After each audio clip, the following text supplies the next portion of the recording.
না সাতটা আসপা ভেদ করে শুদ্ধ নামাজ তার নামাজ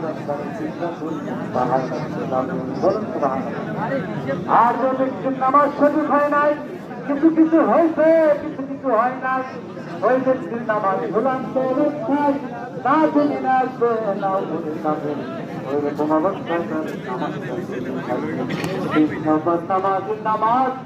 তৃতীয় ব্যক্তি 3 নম্বর নামাজের নামাজ ফেরেশতা।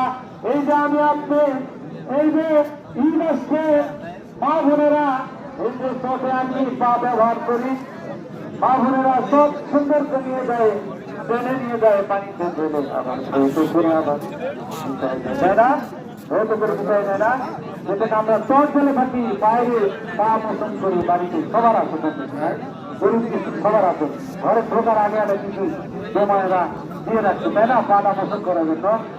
আল্লাহ রসুল বলছেন 3 নম্বর নামাজের নামাজ চটের মতো পুতলাই।